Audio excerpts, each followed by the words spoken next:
hari ini kita belajar tentang perlindungan hukum perlindungan hukum dalam konflik bersenjata.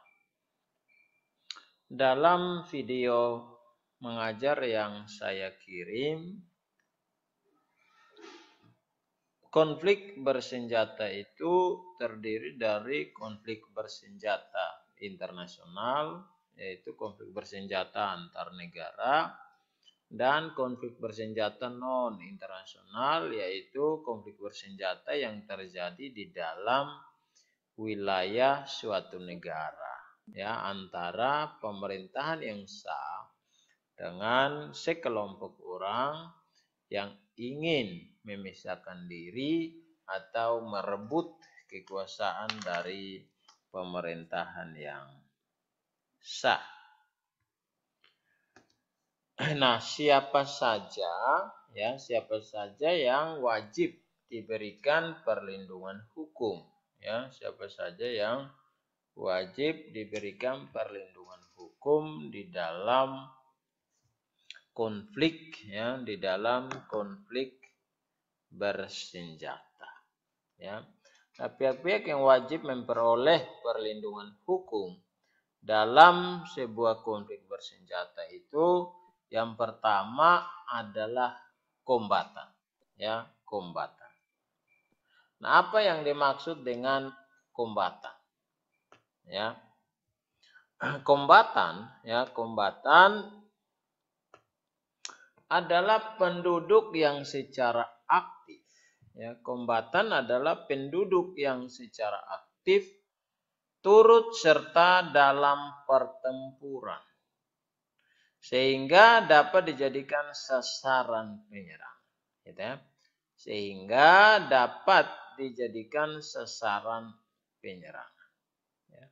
Sekali lagi, kombatan adalah penduduk yang secara aktif turut serta dalam pertempuran, sehingga dapat dijadikan sasaran penyerangan.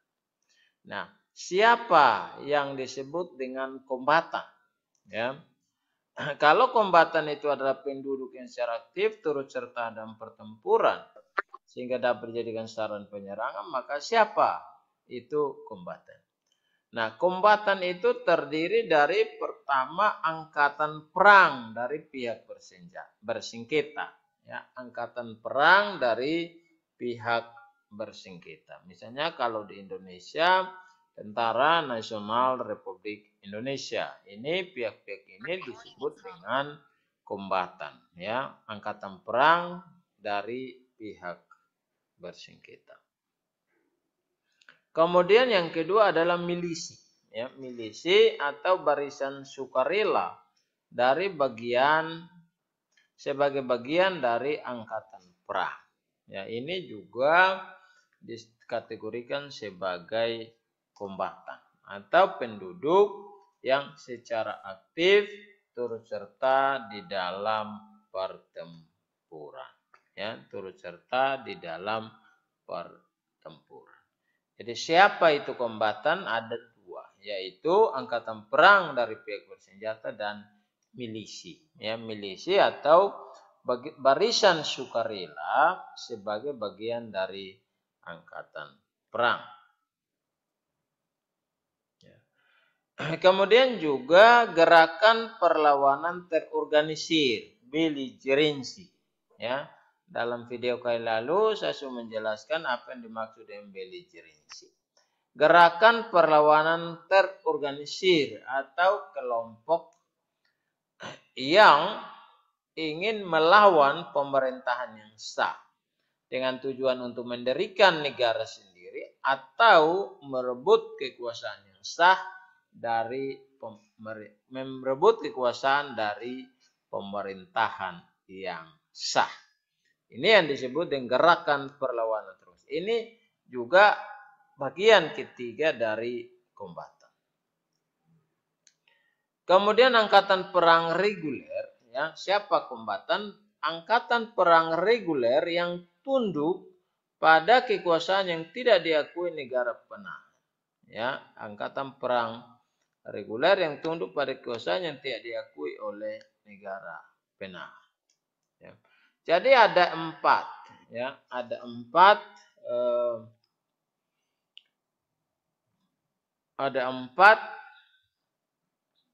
kategori penduduk yang dapat dikategorikan sebagai kombatan atau orang yang turut serta secara aktif dalam pertempuran. Sehingga 4 orang ini, ya, ini dapat dikategorikan sebagai kombatan. Kemudian bagian yang kelima adalah Livy and Massey. Ya. Apa itu Livy and Massey? Livy and Massey adalah penduduk wilayah yang belum diduduki. Ya. Penduduk wilayah yang belum diduduki. Tetapi pada saat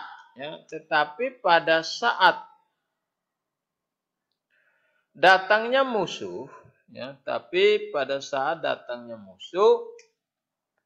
dengan serentak, ya, mereka mengangkat senjata dan menyerbu musuh, ya, dan tidak sempat mengorganisir diri secara teratur. Ya. Asalkan mereka membawa senjata secara terang-terangan dan menghormati hukum dan kebiasaan perang. Ini juga termasuk kombatan yang turut serta dalam pertempuran dan wajib memperoleh perlindungan hukum. Ya.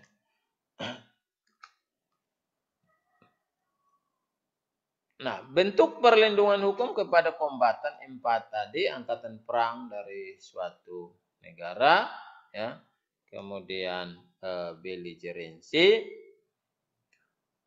milisi, angkatan perang reguler, dan Livy and Massey. Ya. Apa bentuk perlindungan hukum kepada para kombatan tersebut? Ya. Nah, bentuk perlindungan hukum kepada para kombatan itu pertama larangan melakukan percobaan pembunuhan, ya, larangan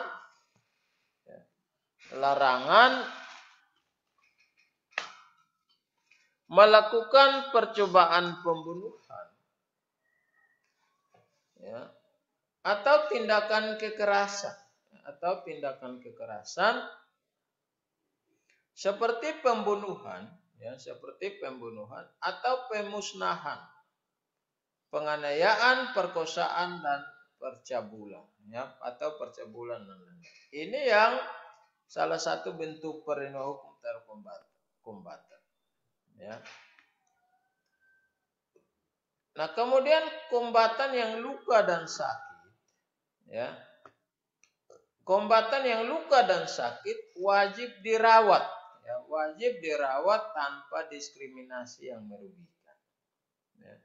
Kombatan yang luka dan sakit wajib dirawat, ya, tanpa diskriminasi yang merugikan. Ya. Sedang kombatan yang jatuh ke tangan musuh harus diperlakukan sebagai tawanan perang. Ya. Harus diperlakukan sebagai tawanan perang. Itu bentuk perlindungan hukum yang kedua. Yang ketiga, tawanan perang itu apa? Tawanan perang adalah tawanan negara musuh, baik orang perorangan atau kesatuan militer dan negara penahan atau musuh, bertanggung jawab atas perlindungan yang diberikan menurut konvensi. Ya. Jadi bagi angkatan bersenjata yang jatuh ke tangan musuh, dia harus diperlakukan sebagai tawanan perang. Ya. Tawanan perang itu tawanan negara musuh baik perorangan maupun kesatuan militer dan negara penahan. Ya, yang bertanggung jawab atas perlindungan yang diberikan menurut konvensi. Kemudian bentuk perlindungan hukum kepada tawanan perang, artinya angkatan perang yang jatuh ke tangan musuh, bentuk perlindungannya perlindungan umum, ya.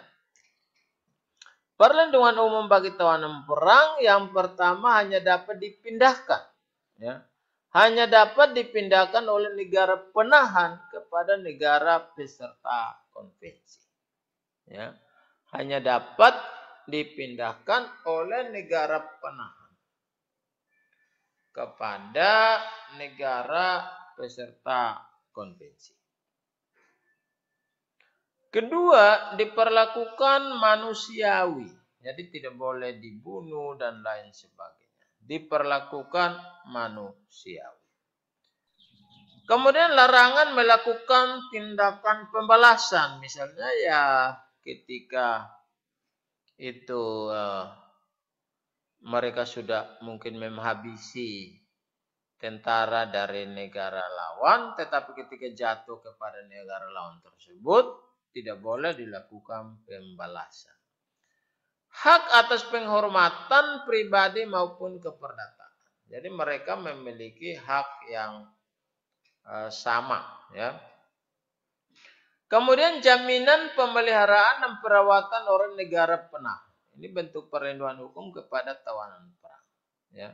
Jaminan pemeliharaan dan perawatan oleh negara penahan. Dan yang berikut,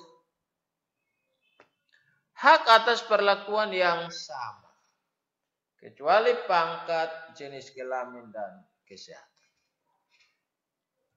Ya. Kemudian perlindungan khusus bagi tawanan perang. Yang pertama, awal penangkapan atau permulaan penawanan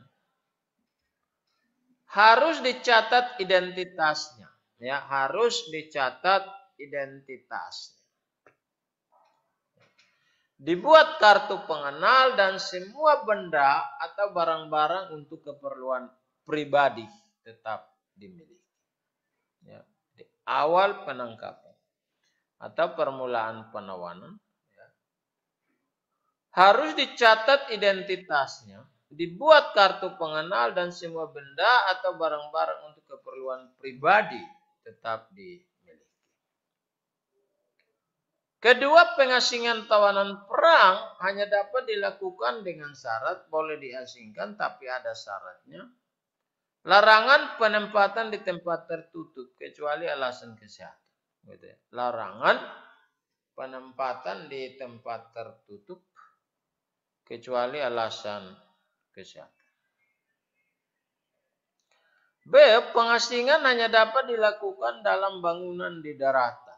Ya, pengasingan, ya, hanya dapat dilakukan di dalam bangunan di daratan, jauh dari perang, dengan jaminan kebersihan dan kesehatan.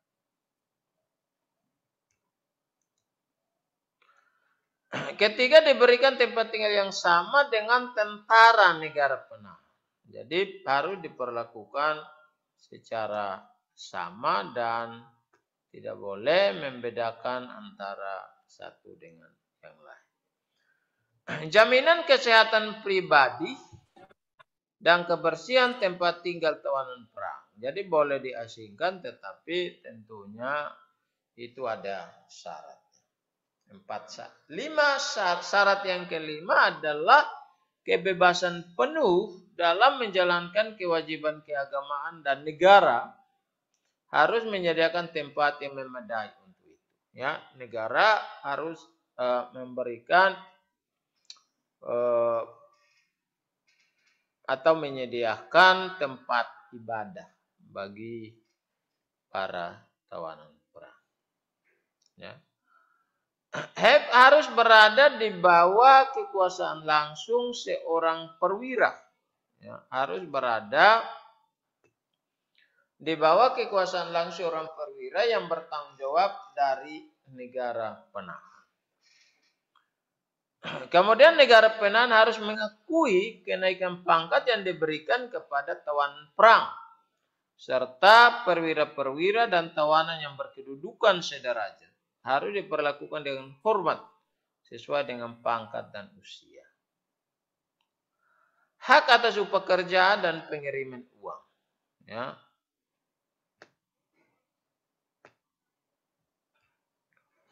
Kemudian hak atas pengaduan dan hubungan dengan negara pelindung dan sanksi pidana, disiplin dan hukum acara peradilan bagi tawanan perang harus didasarkan atas hukum yang berlaku, sehingga tidak boleh dilakukan secara sewenang-wenang.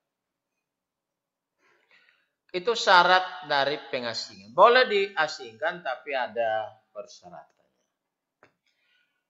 Kemudian pada perlindungan berikut oleh tawanan perang yang ketiga adalah pada akhir penangkapan, tawanan perang dapat dipulangkan ke negara asal atau penempatan di negara netral, ya, dengan ketentuan tawanan perang yang luka dan sakit langsung dikirimkan ke negara asalnya atas persetujuan yang bersangkutan atau ditempatkan di negara netral. Ya, ditempatkan di negara netral. B. Tawanan perang yang dipulangkan ke negara asal tidak boleh dipekerjakan dalam dinas militer aktif. Setelah berakhirnya konflik bersenjata, tawanan perang wajib dipulangkan.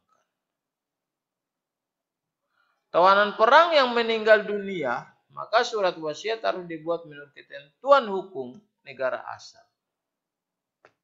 Ya.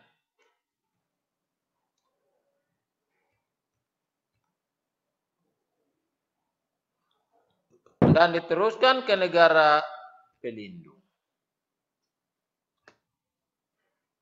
Dan pemakaman harus dilakukan secara militer. Ya, jadi perlindungan hukum ketawanan perang ini mulai sejak dia hidup sampai dengan meninggal dunia. Jadi siapa yang perlu dilindungi itu pertama kombatan. Kedua yang perlu dilindungi ya dalam konflik bersenjata adalah penduduk sipil. Ya, penduduk sipil. Penduduk sipil adalah golongan penduduk yang tidak turut serta dalam permusuhan. Ini berbeda dengan kombatan, ya, berbeda dengan kombatan. Kalau kombatan orang yang turut serta secara aktif di dalam pertempuran dan wajib atau dapat menjadi sasaran serangan. Berbeda dengan penduduk sipil, ya, penduduk sipil adalah golongan penduduk yang tidak turut serta dalam permusuhan. Ya, jadi penduduk sipil ini adalah golongan penduduk yang tidak turut serta dalam permusuhan. Siapa penduduk sipil ini? Pertama, penduduk sipil di wilayah negara bertikai. Jadi penduduk sipil yang ada di negara yang sedang terlibat konflik bersenjata itu wajib memperoleh perlindungan hukum. Kemudian penduduk sipil di wilayah yang diduduki.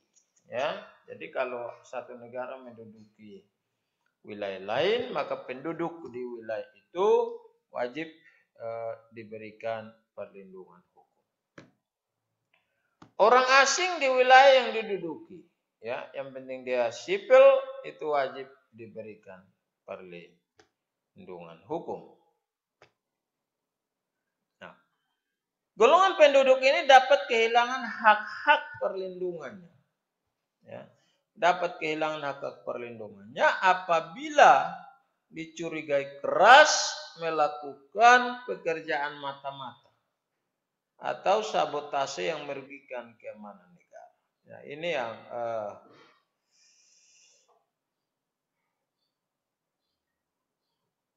hilang hak perlindungannya. Kalau menjadi mata-mata atau sabotase yang merugikan negara asal atau negara yang terlibat. Nah, apa tindakan perlindungan hukum? Tindakan perlindungan hukum kepada penduduk sipil. Ya. Pertama, pembentukan daerah keselamatan. Ya, pembentukan daerah keselamatan atau daerah netral oleh negara pihak konvensi. Ya, pembentukan daerah keselamatan atau daerah netral oleh negara pihak konvensi. Untuk memberikan perlindungan kepada penduduk sipil yang lemah karena usia, wanita hamil, penduduk sipil yang luka dan sakit. Ya. Kedua, pembentukan persetujuan atau perjanjian pemindahan bagi yang luka dan sakit, orang tua, anak-anak, dan wanita-wanita hamil dari daerah-daerah yang diserang atau terkepung, ya, serta memberi jalan kepada petugas dinas kerohanian, perlengkapan dan personil kesehatan dan dari daerah-daerah yang diserang atau dikepung. Ya, ini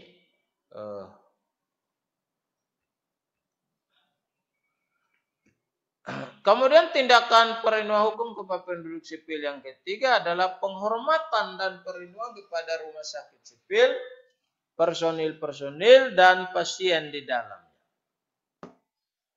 Asalkan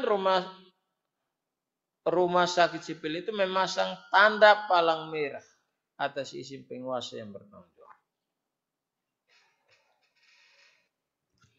Tindakan perlindungan yang berikutnya, keempat, kepada penduduk sipil adalah penghormatan dan perlindungan, ya, terhadap sarana angkutan sipil, orang maupun barang, agar mudah diketahui, maka harus memasang tanda, ya, supaya itu adalah kendaraan penduduk sipil, itu harus ada tanda.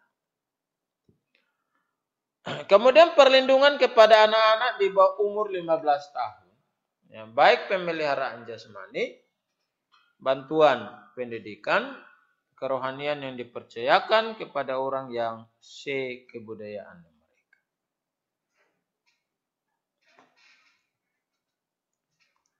Kemudian yang keenam, perlindungan terhadap korespondensi antar keluarga, negara pelindung atau palang merah. Kemudian bentuk perlindungannya.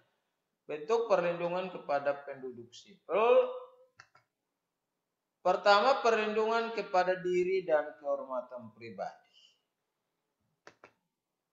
Kedua, pemberian bantuan dari Palang Merah Internasional. Ketiga, perlakuan hukum dan peradilan yang adil.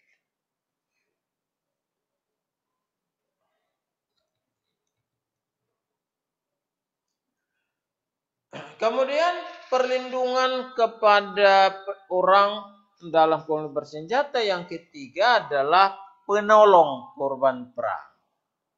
Ya. Siapa saja penolong korban perang?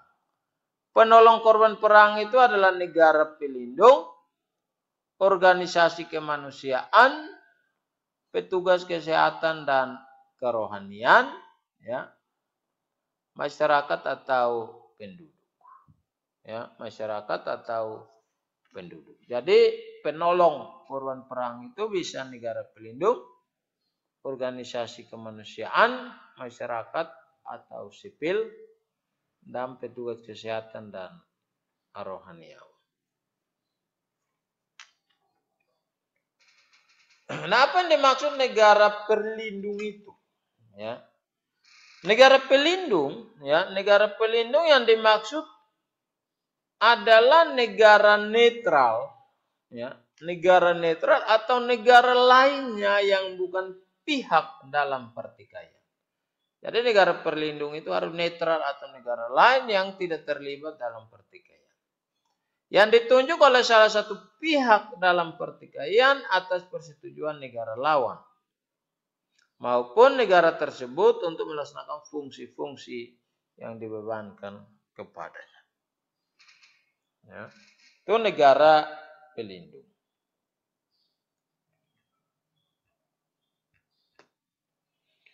Nah, syarat menjadi negara pelindung pertama tadi negara netral. Ya, dia harus dari negara netral. Yaitu negara yang membatasi dirinya untuk tidak melibatkan diri dalam berbagai sengketa yang terjadi dalam masyarakat internasional. Atau negara lain yang bukan salah satu pihak dalam pertikaian. Ya. Ditunjuk sebagai negara pelindung oleh salah satu pihak dalam pertikaian atas persetujuan negara lawan maupun negara itu sendiri. Jadi ditunjuk ya sebagai negara pelindung itu bisa oleh salah satu pihak atas persetujuan pihak lain.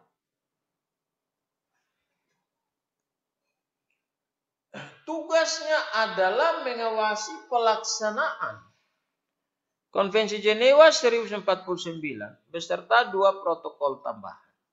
Termasuk memberikan perlindungan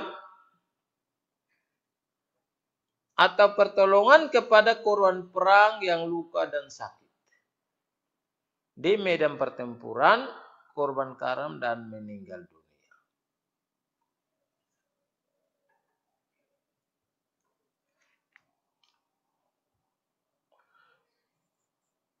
Kemudian yang berikut adalah harus memiliki hubungan diplomatik dengan negara pihak dalam pertikaian bersenjata. Jadi harus ada hubungan diplomatik.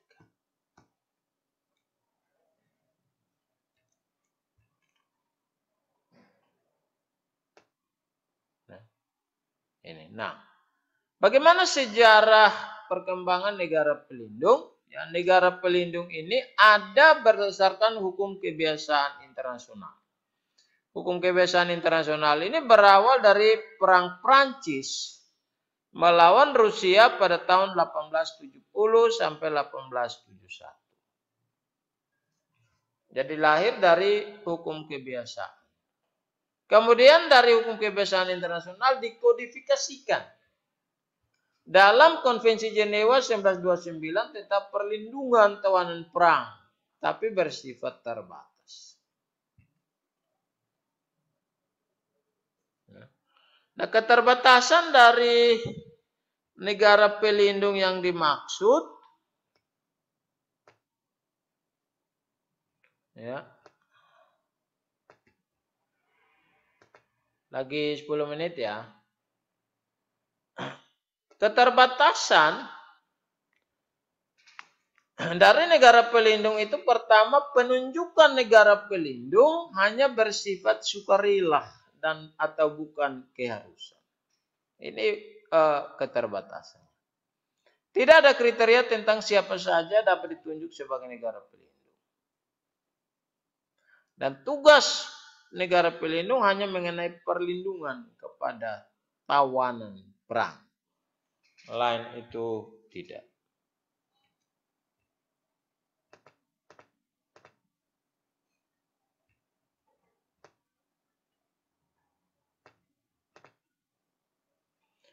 Nah, kemudian keterbatasan pengaturan negara pelindung dalam Konvensi Jenewa 1929 dilengkapi dalam Konvensi Jenewa 1949. Ya, itu lihat di artikel 8 konvensi, baik konvensi 1, 2, 3 dan artikel 9 konvensi 4. Ya.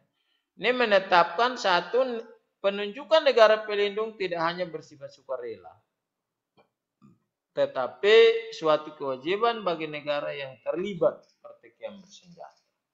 Jadi yang terlibat pertikaian bersenjata harusnya wajib menunjuk negara pelindung. Kriteria negara pelindung ditetapkan secara tegas, yaitu negara netral atau negara bukan pihak konflik bersenjata. Ketiga, negara pelindung bukan hanya mengurus tawanan perang, Tetapi juga menyangkut perlindungan atau pertolongan kepada angkatan bersenjata yang luka, sakit, dan korban karam, tawanan perang, dan penduduk sipil yang jatuh ke tangan musuh.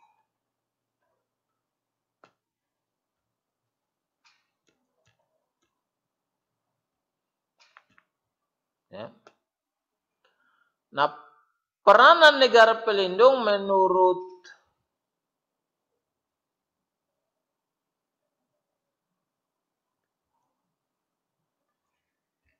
Konvensi Jenewa 1949 ya, artikel 8, Konvensi 1, 2, dan 3, dan artikel 9, Konvensi 4, yaitu peranannya menjadi penghubung. Ya. Penghubung antara negara pihak yang terlibat konflik bersenjata mengenai hak-hak yang berhubungan dengan pelaksanaan konvensi dan perlindungan terhadap para korban perang. Jadi perannya pertama penghubung antar negara. Kedua mengawasi. Pengawas, ya.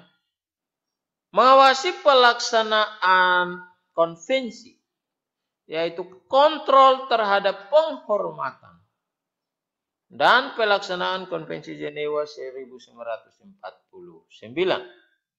serta mengajukan protes jika para pihak yang terlibat dalam konflik bersenjata melakukan pelanggaran.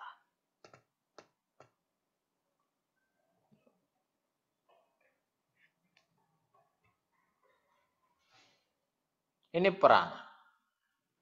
Kedua, perannya sebagai organisasi kemanusiaan. Ya, pertama penghubung, kedua pengawas atau mengawasi, ketiga berperan sebagai organisasi kemanusiaan, yaitu organisasi yang memberikan pertolongan kepada korban perang. Misalnya ACRC, ya, ACRC itu atau Palang Merah Internasional, Palang Merah Nasional, Perhimpunan Sukarelawan, dan lainnya.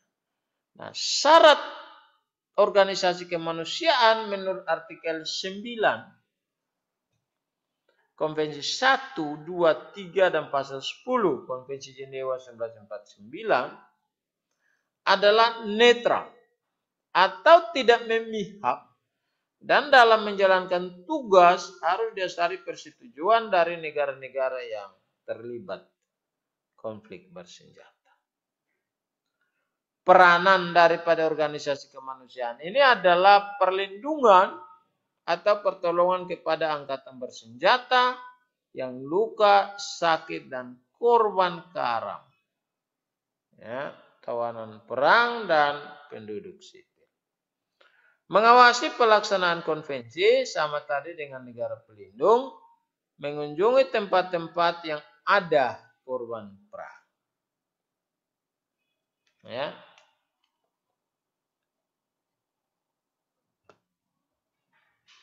Kemudian melaksanakan peran sebagai negara pelindung jika tidak ada negara netral yang bersedia menjadi negara pelindung.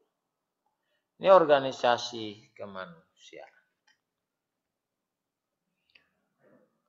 Berikut yang perlu memperoleh perlindungan dalam konflik bersenjata adalah sarana prasarana penolong korban perang. Ya. Sarana prasarana penolong korban perang itu yang pertama bangunan tetap kesehatan. Ini wajib dilindungi. Kemudian barang kesehatan bergerak. Kapal rumah sakit, pesawat rumah sakit,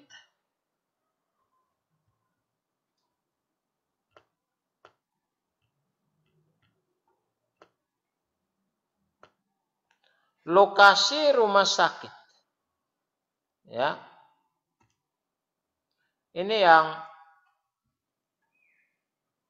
wajib dilindungi dalam konflik. Kemudian bentuk perlindungan penolong korban perang itu bisa kepada diri pribadi, kepada sarana prasarana. Ya, diri pribadi itu dihormati dan dilindungi dalam setiap keadaan tanpa diskriminasi. Luka dan sakit harus memperoleh perawatan. Kemudian sarana dan prasarana itu wajib dilindungi dan tidak boleh menjadi sasaran serangan. Karena itu harus memasang tanda pengenal seperti palang merah internasional atau tanda pengenal yang disetujui oleh para pihak. Ya. Nah, ini perlindungan hukum dalam konflik bersenjata. Ada 3, kombatan, penduduk sipil, dan penolong korban perang. Ya, ini SAP yang ke-6. Kuliah hak asasi manusia hari ini kita akhiri dan kita akan bahas lagi pada waktu yang akan datang.